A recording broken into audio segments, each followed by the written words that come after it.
ভাতের হোটেলের হারুন ভাগিছে দেশ থেকে ভাগের আগে হাউনের আবার আকিকা হয়েছিল।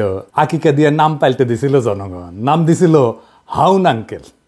হাউন আঙ্কেল একজন গরিব পুলিশ অফিসার ছিল, তাই মাঝে মাঝে ইমোতে ফ্রিল্যান্সিং করেছিল। দেশে এখন নতুন হাউন আঙ্কেল আসিছে, শুনেন নতুন হাউন আঙ্কেল কি বলে। জামাত ইসলাম একটি ধর্মান্ধ, একটি উগ্রপন্থী দল, তারা ধর্মকে নিয়ে ব্যবসা করতে চায়। আর পরিষ্কার স্পষ্ট কথা আমি কয়েকদিন আগে বলেছিলাম যে যারা এই ধর্ম ব্যবসায়ী তারা ধার্মিক নয়, আর ধার্মিক তারাই যারা ধর্মভীরু এবং যারা আল্লাহকে ভয় করে। আমার এলাকায় বীরশ্রেষ্ঠ ক্যাপ্টেন মহিউদ্দিন জাহাঙ্গীর সাহেব শাহিদ রয়েছেন। উনি রাজাকারদের দ্বারা নিহত হয়েছেন, পাকিস্তানি সেনাবাহিনীর দ্বারা নিহত হন নাই। শেখ মুজিব সাধারণ ক্ষমা ঘোষণা করেছিলেন, শেখ হাসিনা এসে বিচার শুরু করেছিলেন। আজকে তারা যেভাবে আস্ফলন করে বেড়াচ্ছে, আমি মনে করি যে যুদ্ধ অপরাধীদের বিচার কন্টিনিউ করা দরকার রয়েছে। সে বলিছে জামাত ধর্ম ব্যবসা করিচ্ছে, তাই না? হাসিনা মানবতা বিরোধী অপরাধ ট্রাইব্যুনাল করে জামাত নেতাদের বিচার করে ফাঁসি দিয়ে ঠিকই করেছে, আর জামাত ধর্ম ব্যবসা করে। হারুন ভাই হাঙ্গারের সাথে পলিটিক্স করিচ্ছিল রাজশাহীর। আমার চাইতে বড় নেতা ছিল, 3 বছরের বড়।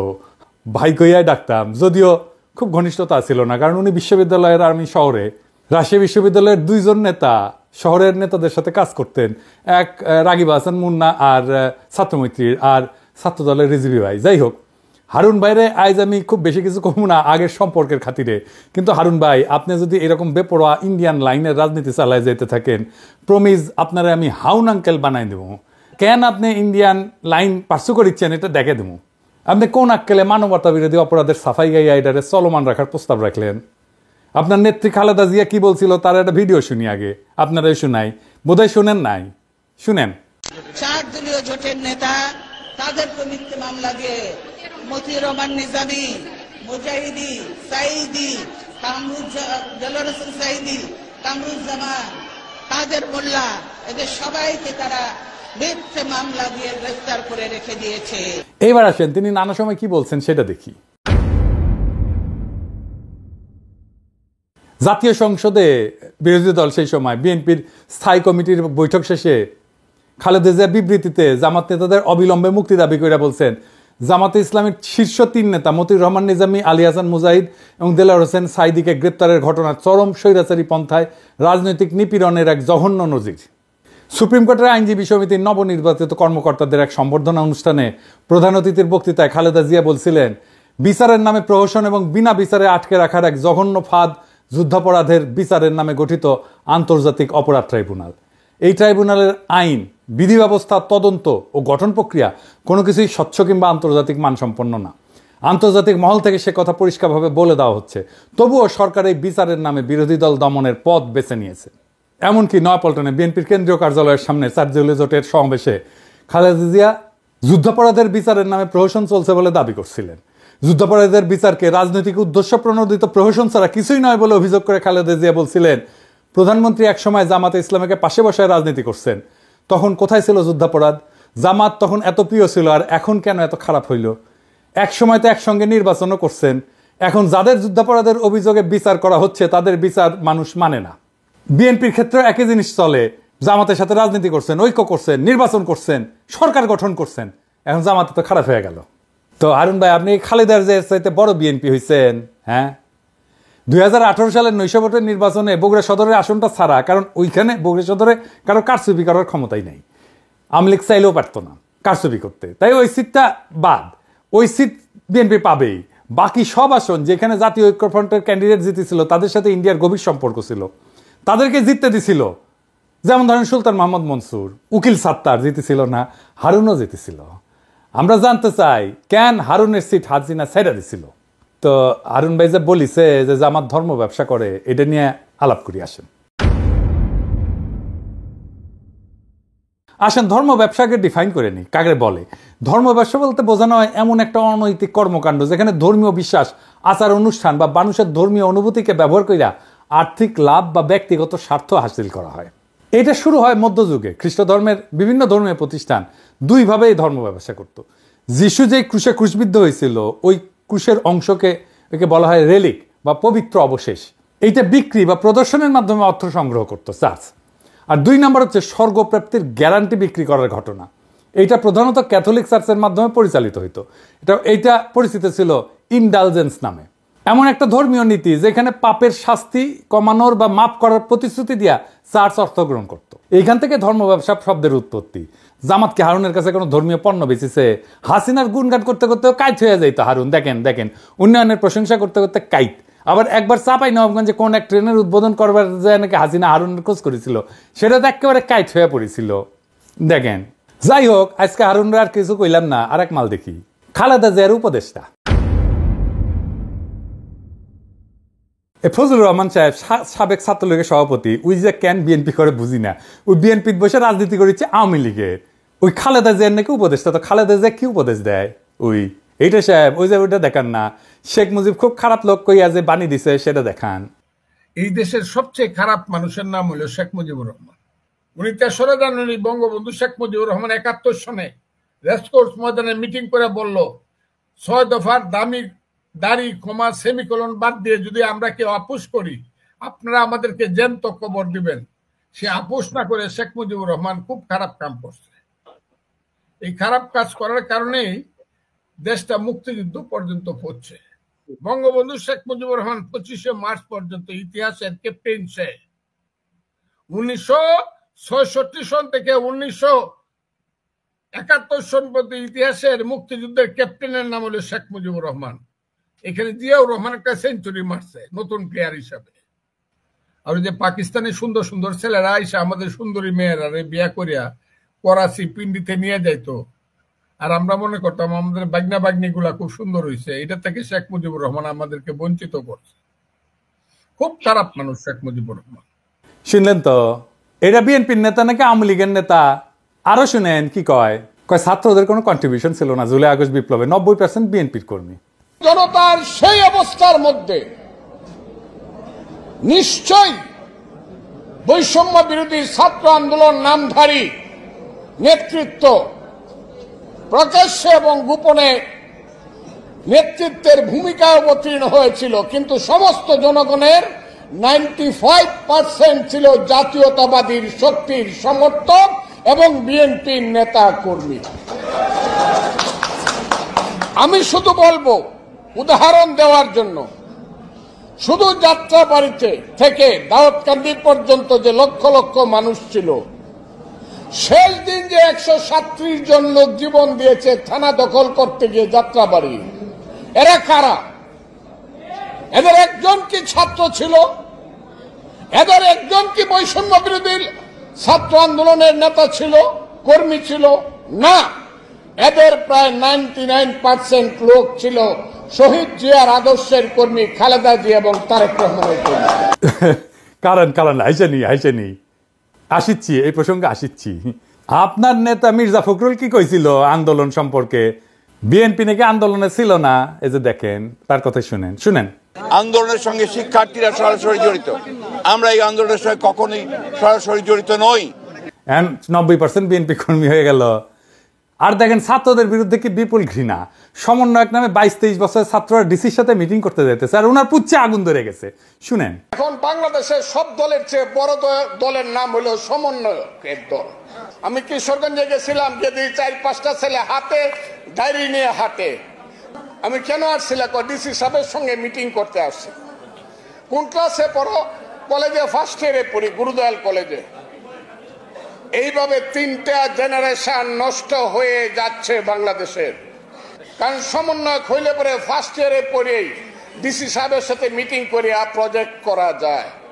এইবার দেখেন নিজেই কি কইতেছে, যে ও নিজে, ফজলুর রহমান নিজে যখন ওই বয়সে ছিল, ওই বয়সে 32 জনের মারছে, যারে কইছে তারই মারছে, তার সাঙ্গপাঙ্গরা। এই যে শুনেন, আমরা ছোটখাটো মানুষ, কিন্তু আমি যে 23 বছরে যে পাওয়ার পাইছিলাম, এখন ইউনূস সাহেবের সেই পাওয়ার নাই। আমি আবারও বলছি, 23 বছর বয়সে আমার হাতে যে পাওয়ার ছিল মুক্তিযোদ্ধা কমান্ডার হিসাবে, আমি ইচ্ছা করলেই বলতে পারতাম, ও এরে ফেলায় দে, 16 ডিসেম্বরের আগে এ রাজাকার আমার বিরুদ্ধে যুদ্ধ করছে, ফেলায় দে। 15 জনকে গুলি করে আমার যে সৈনিকরা ছিল, মুক্তিযোদ্ধারা ছিল, ফেলায় দিয়েছে গাঙ্গের পারে। দেখেছেন? তা মুরব্বী, আপনার কি আদৌ ডিসিদের সাথে মিটিং করে ছাত্রদের নিয়ে ইনকা বিষোদ্গার করা উচিত? ওরা বিরোচিত কাজ করেছে, দলে দলে কাতারে কাতারে জীবন দিয়া সারা দেশের মানুষের জায়গায় তুলছে, ঐক্যবদ্ধ করছে। আর আপনার এখন পৌরুষ জায়গায় উঠছে না, আপনি কইতেছেন কোনো কন্ট্রিবিউশন নাই। আপনি হুশে আছেন মুরব্বী, আপনি মুরব্বী মানুষ, বেশি কিছু কমু না। আপনারা করেছেন কি, ঈদের পরে আন্দোলন কইরা কইরা তো বছরের পর বছর পার করেছেন, এখন গলাত প্রচুর জোর এসেছে না? আপনাদের তো মির্জা আব্বাস কইছে 28 অক্টোবর প্রাণ ভয়ে প্রতিরোধ গড়ে তুলতে পারেন নাই, এখন পাঙ্খা গজাইছে, হিংসা হয় ছাত্রদের, আপনারা হাত মারিছেন, বুঝেছেন? 16 বছর ধরে হাত মারিছেন, ছাত্ররা পাইরা ফেলা মেরে দিচ্ছে 3 সপ্তাহে হাসিনার। ফাল পারা বন্ধ করবেন, আবার ফাল পারবেন তো পাবলিকে কলে পাইরা ফেলবে, খুব খেয়াল। এইগুলা হইতেছে বাকশালী ডিম, বুঝছেন? বিএনপির বাসাত রাখিছে, বিএনপি তা দিচ্ছে এগুলাতে, এটা ফুটে বাকশালী চাও বাড়াবে। এবার বলেন, এই যে ভারত ঘেঁষার বাম এলিমেন্ট গুলা কই থেকে বাইর হইতেছে বিএনপির মধ্যে থেকে, আর প্রমিনেন্স পাইতেছে, এত মিডিয়া কভারেজ পাইতেছে, এইখানেই আছে বিএনপির আগাম নির্বাচনের দাবির প্রশ্ন। বিএনপির আগাম নির্বাচন এটা ইন্ডিয়ান গেম। এবার কইবেন যে কইলেই হিল, আমি কোনো অনুমান করে কথা বলি না। আপনি দেখেন বিনা সিক্রি কি কইতেছে, সে বাংলাদেশে 111-এর আগে ইন্ডিয়ান হাই কমিশনার ছিল, সে আগে নির্বাচন পরে সংস্কার, এই আইডিয়ার প্রবক্তা, শুনেন তার মুখে শুনেন। The political parties of Bangladesh are saying this to Mohammed Yunus. Elections first. The reforms are to be done only by an elected government. This is business. এইবার যে ইন্ডিয়ান যে প্ল্যান, এবার বুঝিছেন? বিএনপিকে তো জবাব দিতে হবে, কেন বিনা সিক্রি তাদের দাবির পক্ষে কথা বলে। বিএনপি যে নির্বাচন করিচ্ছে, এটা কি ঠিক কাজ হচ্ছে? তার আগে প্রফেসর ইউনূসের সরকারের সমালোচনা করে নিয়ে এটা বলার দরকার আছে, কারণ বিএনপির এই নির্বাচন করে সিক্কর পাড়ার পিছে প্রফেসর ইউনূসের সরকারের দায় আছে। তো কেন বিএনপি নির্বাচনের দাবি তুলতে পারতেছে সেটা আলাপ করা দরকার না? আসেন করি। প্রফেসর ইউনূসের সরকার তো এমনিতে স্লো, এমন উদ্ভট ডিসিশন নিতেছে যে ডায়াপার পরে উপদেষ্টারা, পাবলিক বিরক্ত হইতেছে। দৃশ্যমান উন্নতি আছে কিন্তু তাও পাবলিক বিরক্ত হইতেছে। এই যে হাসিনা আমলে 400 টাকা কেজি কাঁচামরিচ খাওয়াইছিল না, এখন কাঁচামরিচ এখন কত, 40 টাকা কেজি, তাও মানুষ বিরক্ত কেন? আমি বলছিলাম না যে ভ্যাট শূন্য করে দিতে হবে ওষুধে, নিত্য ব্যবহার্য ওষুধে, এমনভাবে নিত্য ব্যবহার্য ওষুধে কমাইতে হবে। আর লাইফস্টাইল ওষুধ মানে ভিটামিন, মিনারেল, প্রোবায়োটিক আর ধ্বজভঙ্গ সারানোর ওষুধ, এগুলোতে সরকারের ভ্যাট বাড়াই দিতে হবে, রাজস্ব যেন না কমে সরকারের। স্বাস্থ্য মন্ত্রণালয় কিন্তু এই প্রস্তাব নিয়ে কাজ করতেছিল, আমার প্রস্তাব গ্রহণ করছিল, তাদের ধন্যবাদ জানাই। তালিকা ফাইনাল হয়ে যাওয়ার মাত্র 2 দিন আগে ওষুধের উপরে ভ্যাট বসাই দিল অর্থ মন্ত্রণালয়। এতে নাকি সমস্যা হবে না, অর্থমন্ত্রী কইছে। আরে সমস্যা হবে কি হবে না এটা তো আমরা বুঝি। জিজ্ঞাসিলেন আমাদেরকে সালাউদ্দিন সাহেব, আপনি আমাদের মতামত নিয়েছিলেন, রাষ্ট্রে কি আপনার বাপের তালুকদারি যে ইচ্ছা হইলো ভ্যাট বাড়াইলাম? আপনারা গালাইছিলাম, এরে ওরে কমপ্লেন করেছিলেন। নূরজাহান আপা বলে যে তুমি গালাই বানা এখন থেকে বয়স্ক মানুষকে, আমি গালি দেওয়া বন্ধ করেছি উনার রিকোয়েস্টে, আর আপনাদের পাঙ্খা গজাইছে। নূরজাহান আপা দেখেন, এবার দেখেন, আপনার কাছে তো আমি কমিটমেন্ট দিছিলাম গালি দিব না, দেখেন আপনার মন্ত্রণালয়কে খাইলো বাম্বু। পাবলিক এখন আপনারা গালাইতেছে যে আপনি বোধহয় ওষুধের দাম বাড়াইছেন। আচ্ছা সালাউদ্দিন সাহেব, ওষুধের উপরে ভ্যাট বাড়ানোর আগে আপনার একবারের জন্য মনে হইল না যে আমি একটু স্টেক হোল্ডারদের সাথে আলাপ করে নিই? আমার সাথে আলাপ না করেন, আপনারা তো মানুষ বিলা মনে করেন না। হ্যাঁ বলেন, কার সাথে আলাপ করেছিলেন? আপনি যতই জ্ঞানী হন না কেন, আপনি যত জ্ঞানী হন, যত পাস দেন, যত পিএইচডি করেন, আপনি তো হেলথের বুঝেন, কিছুই বুঝেন না আপনি। তো ডিসিশন কেন নিজে নিজে নেন? বুঝান তো। সাউদ্দিন সাহেব, আপনি কথা কইবেন, স্টেক হোল্ডারদের সাথে কথা কইবেন, আমার সাথে কোন বা যার সাথে কোন কথা বলে কনভিন্স করবেন কেন আপনি ভ্যাট বাড়াইছেন ওষুধের উপরে। আমার সাথে কথা কইতে চাইলে মোস্ট ওয়েলকাম, আগে কনভিন্স করবেন, তারপরে ওষুধের উপরে ভ্যাট বাড়াইবেন। আমি বলে আগুন জ্বালাই দেবো, জান কালা কালা করে দেবো আপনার। আমি প্যারিসে থাকলেও ঢাকার রাস্তায় আমি লাখো জনতা নামাইতে পারবো। ওষুধের উপরে ভ্যাট বন্ধ, ফুল স্টপ, 1 পয়সা ভ্যাট বাড়াবেন না। এবার আসেন বিএনপির নির্বাচনের প্রশ্ন। আচ্ছা বিএনপি ভাইরা, আপনারা যে নির্বাচন করছেন, ইকোনমির অবস্থা জানেন? ইকোনমি যে জয় বাংলা হয়ে আছে সেটা জানেন? খবরই তো নাই। অর্থনীতির অবস্থা নিয়ে ভিডিও আসবি, আমি ভয় পাইতে চাই নাই, তাই এটা নিয়ে কিছু বলি নাই। আপনারা বলেছে, আপনারা না বললে আপনারা বুঝবেন না কিসের মধ্যে ল্যান্ড করতে যাইতেছেন। এর মধ্যে রাষ্ট্র ক্ষমতা যাবেন, পারবেন না তো চালাইতে, দেশে চালাইতে পারবেন না, টাকা নাই তো। আর আপনারা কি তৈরি রাষ্ট্র ক্ষমতা নেওয়ার জন্য? আপনার ছায়ামন্ত্রী সভা কই? রাষ্ট্রপ্রধান কে হবে? এইসব কি দেশবাসীর জানা উচিত না? এই যে 5 মাসে বেশি গেল, এই সময় অন্তঃসার শূন্য বক্তিমা ছাড়া আর কি দিচ্ছেন? সরকারের নাকি সাহায্য করবেন, কি ভালো সাহায্য করেছেন? এই যে ইন্ডিয়ান ডিসইনফরমেশন ক্যাম্পেইন কিছু করেছেন, এটার মোকাবেলা দল হিসেবে তো আপনার সক্ষমতা দেখতে চাই আমরা। আপনাদের তো খাইয়া ফেলবে ইন্ডিয়া। এখন ভাবিছেন ইন্ডিয়ার সাথে সিস্টেম করেছেন, ইন্ডিয়া ঝামেলা দিবে না। যেই মাত্র একটা স্বাধীন নীতির বাস্তবায়ন করতে যাইবেন, তখন দেখবেন ওইসব প্রতিশ্রুতির চাঙ্গে তুইলা কোমর বেঁধে নামবে আপনার বিরুদ্ধে। এখন যদি মনে করেন আপনি ইন্ডিয়ার ইচ্ছা মতো চালাইয়া তার মন পাইবেন, পাবলিকে ছাড়বে, আপনাদেরকে ছাড়বে না। আপনাদের জনগণের শক্তির উপরে ভরসা করতে হবে। এই যে 31 দফা দিচ্ছেন পুরাই তো বুলশিট। একটা এক্সাম্পল দিই, হ্যাঁ, মনে কিছু কইলেন না, আপনাদের কইলে তো আবার মনে কিছু করেন। বিএনপির 31 দফার 25 আর 26 দফা আছে স্বাস্থ্য নিয়ে কথা। দেখি আমি পড়ে দেখি, স্বাস্থ্যকে সম্পদ হিসাবে বিবেচনা করে সবার জন্য স্বাস্থ্য এবং বিনা চিকিৎসায় কোনো মৃত্যু নয়, এই নীতির ভিত্তিতে যুক্তরাজ্যের আদলে সার্বজনীন করা হবে, মানে সার্বজনীন স্বাস্থ্যসেবা করা হবে।